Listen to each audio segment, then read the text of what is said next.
Hey दोस्तों, welcome to एनालासन YouTube channel अन्यथा video स्वागतम জনাবলৈ আজিৰ ভিডিওটো আৰম্ভ কৰিম আৰু বহুদিনৰ মূৰত ভিডিও দিব ওলাইছো আৰু আজিৰ ভিডিওটো আমাৰ বেলেগকৈ বেলেগ সাইডত ভিডিওটি অলপ স্কিপ নকৰোঁ বলা ভিডিওটো আৰম্ভ কৰোঁ Hey guys, আজিৰ ভিডিওটো হল এনেধৰণৰ মানে আমাৰ সচৰাচৰ মানুহে ভাবে যে এই ওয়ালবোৰ বালি আৰু সিমেন্টৰ বাবে বেয়া হয় আসলতে বালি আৰু সিমেন্টৰ বাবে হয় কিন্তু বেছিভাগ পানীৰ বাবে হয় আমাৰ যেটো জলবায়ুটো খেমেকা আৰু আমাৰ বেছি তলত পানী নাথাকে আৰু ওয়ালখানে পানীটো হুই লয় যাৰ ফলত সোনকালে ওয়ালখান নষ্ট হয় আমি জানো যে বানপানী যেতিয়া বানপানী আহে ওয়ালখানত ওয়াল বিলাক নষ্ট হৈ যায় বানপানী হৰত উঠিলে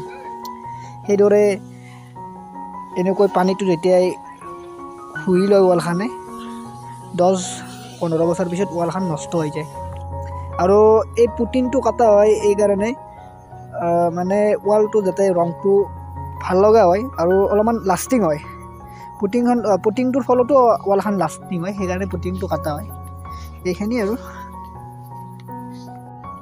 এই পুটিংটো কাটি ওয়ালবোৰত ৰং কৰিলে ঘৰটো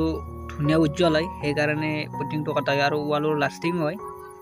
এইখিনি আজিৰ ভিডিও আৰু আপোনালোকে গমেই পালাক কাষৰ সাইডৰ ওয়ালৰে কিয় এৰি যায় মানে আমাৰ জলবায়ু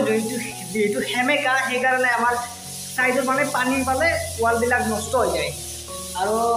পুটিংটো এই কাৰণে কাটা হয় মানে ওয়ালটো যাতে ভাল থাকে লগতে ওয়ালটো ৰং কৰিলে এটা শাইনিং উঠে মানে ৰংটো ভাল লাগে কিবা এটা আৰু ৰংটো বহুত দিন টেম্পাৰ থাকে ৰংটোত সেইকাৰণে পুটিং কাটা হয় এইখিনি আৰু নৰ্মেল ভিডিও আৰু যদি ভিডিওটো ভাল লাগিছে লাইক শেয়াৰ এণ্ড সাবস্ক্ৰাইবটো কৰি দিব আৰু যদি কিবা ভুল হৈছে কমেণ্টত জনাব তাই আজি অন্য এটা ভিডিঅ'ত